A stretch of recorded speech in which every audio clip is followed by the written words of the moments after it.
कल्पना कीजिए उस अनादि काल की जब न तो पृथ्वी का अस्तित्व था, न आकाश का, न तारों की चमक थी, न चंद्रमा की शीतल ज्योत्सना। उस समय केवल एक ही सत्ता विद्यमान थी, वो था परम ब्रह्म, जो निराकार, अगोचर, अकल्पनीय और अनंत था।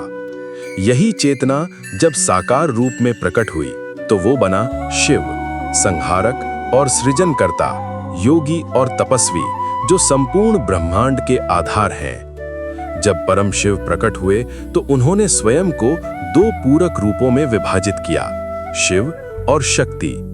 शिव पुरुष तत्व के प्रतीक बने, जबकि शक्ति स्त्री तत्व की अधिष्ठात्री देवी बनी। ये दोनों तत्व जब एक दूसरे में लीन होते हैं तभी सृष्टि की प्रक्रिया आरंभ होती है। शिव और शक्ति के इस पवित्र मिलन से दो महान शक्तियां प्रकट हुईं, पुरुष जो बाद में भगवान विष्णु के रूप में अवतरित हुए, और प्रकृति जो उनकी शक्ति और अर्धांगिनी बनी। विष्णु और प्रकृति संपूर्ण ब्रह्मांड की आत्मा थे, किंतु उन्हें एक गहन आंतरिक शून्यता का अनुभव हो रहा था। उनकी पीड़ा का कारण ये था कि उन्हें अपने उद्भव का ज्ञान नहीं था। वे नहीं जानते थे कि उनके माता पिता कौन हैं, वे स्वयं कैसे अस्तित्व में आए। यही अज्ञानता उन्हें अंदर तक कचोट रही थी। अपनी इस शंका का समाधान ढूंढने के लिए उन्होंने भगवान शिव की शरण ली। भगवान शिव ने उनकी जिज्ञासा शांत करते हुए समझाया कि ब्रह्मांड की सर्वोत्तम सृष्टि के लिए उन्हें गहन तपस्या करनी होगी। किंतु ये तपस्या किसी साधारण स्थान पर नहीं की जा सकती थी।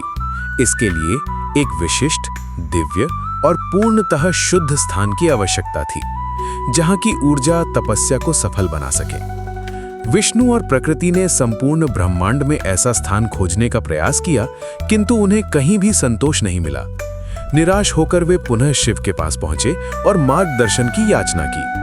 तब भगवान शिव ने अपनी त्रिकालदर्शी दृष्टि से एक अद्भुत दिव्य क्षेत्र की रचना की, जिसे उन्होंने पंचकोशी नाम दिया। ये कोई सामान्य भूमि नहीं थी। ये क्षेत्र बादलों से भी ऊपर स्थित था और लगभग 10 कोस यानी 30 किलोमीटर के विशाल क्षेत्र में फैला हुआ था। ये स्थान पूर्णतः शांत, दिव्य और ध्यान साधना के लिए सर्वोत्तम था। भगवान विष्णु ने इस पवित्र तपोभूमि पर बैठकर गहन तपस्या आरंभ की। उन्होंने अपनी संपूर्ण चेतना को शिव में केंद्रित कर दिया। उनकी भक्ति और साधना इतनी तीव्र थी कि वहां की भूमि भी पवित्र होने लगी। इस तपस्या का प्रभाव इतना गहरा था कि वहां अनेक जलधाराएं स्वतः फूट पड़ी और संपूर्ण पंचकोशी क्षेत्र जलमग्न हो गया। तपस्या के दौरान एक अद्भुत घटना घटित हुई। जब भगवान विष्णु ने अपना सिर झुकाया तो उनके कान से एक दिव्य मणि गिर गई। ये रत्न जल में समा गया और उस स्थान को अत्यंत पवित्र बना दिया। तभी से उस पवित्र क्षेत्र को मणिकर्णिका कहा जाने लगा, जहां मणि गिरी थी। ये स्थान आज भी काशी में गंगा के तट पर विद्यमान है और मृत्यु के पश्चात अंतिम संस्कार के लिए सर्वाधिक पवित्र माना जाता है। जब विष्णु की तपस्या से उत्पन्न जल ने पंचकोशी क्षेत्र को लगभग डुबो दिया, तब शिव ने हस्तक्षेप किया। उन्होंने अपने त्रिशूल की नोक पर संपूर्ण पंचकोशी को उठा लिया। त्रिशूल पर स्थित ये क्षेत्र अब पूर्णतः सुरक्षित और अमर हो गया। ये घटना दर्शाती है कि शिव केवल संहारक ही नहीं बल्कि सृष्टि के रक्षक भी हैं। त्रिशूल पर स्थित ये क्षेत्र अब कभी नष्ट नहीं हो सकता था। जब सब कुछ संतुलित हुआ, तब भगवान विष्णु की नाभि से एक दिव्य कमल प्रकट हुआ। उस कमल के ऊपर ब्रह्मा प्रकट हुए। भगवान शिव ने ब्रह्मा को आदेश दिया कि वे सृष्टि की रचना करें। ब्रह्मा ने अपनी दिव्य शक्ति से समस्त ब्रह्मांड, ग्रह, नक्षत्र, वनस्पति, प्राणी और तत्वों की सृष्टि की। इस प्रकार एक सुव्यवस्थित और संतुलित ब्रह्मांड अस्तित्व में आया। अब प्रश्न ये उठा कि ये दिव्य तपोभूमि पंचकोशी, जो बादलों के ऊपर स्थित थी, उसे पृथ्वी पर कैसे लाया जाए। भगवान शिव ने निर्णय लिया कि इसे पृथ्वी पर स्थानांतरित किया जाए, ताकि मनुष्य भी यहाँ आकर तप, ध्यान और भक्ति से स्वयं को मुक्त कर सकें। उन्होंने पंचकोशी को पृथ्वी पर काशी नगरी में स्थापित किया और स्वयं एक ज्योतिर्लिंग के रूप में प्रकट हुए, जिसे विश्वेश्वर ज्योतिर्लिंग कहा गया। ये क्षेत्र अविमुक्त क्षेत्र कहलाया, जिसका अर्थ है जिसे कभी नहीं छोड़ा जाए। मान्यता है कि शिव ने स्वयं वरदान दिया था कि जब तक ब्रह्मांड रहेगा वे काशी को कभी नहीं छोड़ेंगे।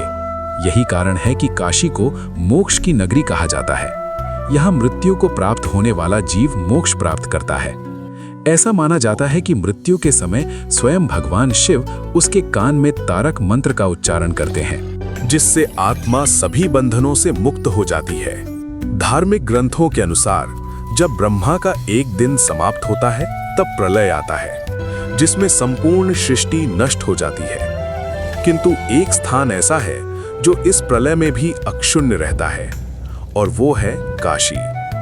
ये भूमि शिव के त्रिशूल पर स्थित रहती है, इसलिए प्रलय भी इसे नष्ट नहीं कर सकता। इसीलिए इसे अजर अमर भूमि कहा गया है। विश्वेश्वर शब्द का अर्थ है संपूर्ण विश्व के ईश्वर। काशी के इस ज्योतिर्लिंग को केवल एक मंदिर समझना भूल होगी। ये वो स्थान है जहां ब्रह्मांडीय ऊर्जा प्रति क्षण स्पंदित होती है। ये ज्योतिर्लिंग भगवान शिव के अनंत रूप का प्रतीक है, जो समय, मृत्यु, कर्म और पुनर्जन्म के बंधनों से परे हैं। यहाँ शिव भक्तों की पीड़ा हरने वाले, ज्ञान देने वाले और मोक्ष प्रदाता बनकर विराजमान है।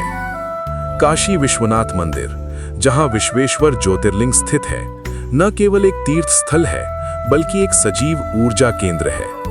यहाँ आने वाले श्रद्धालु न केवल दर्शन करते हैं बल्कि आत्मिक शुद्धि, ध्यान, तप और भक्ति से स्वयं को शिवमय कर लेते हैं। ऐसा विश्वास है कि जो व्यक्ति काशी में मृत्यु को प्राप्त करता है उसे पुनर्जन्म नहीं लेना पड़ता। यही कारण है कि करोड़ों श्रद्धालु आज भी इस नगरी की यात्रा करते हैं, जीवन के अंतिम सत्य को पाने के लिए। विश्वेश्वर ज्योतिर्लिंग की ये कथा केवल पुराणों की एक गाथा नहीं बल्कि शिव तत्व की जीवंत अनुभूति है।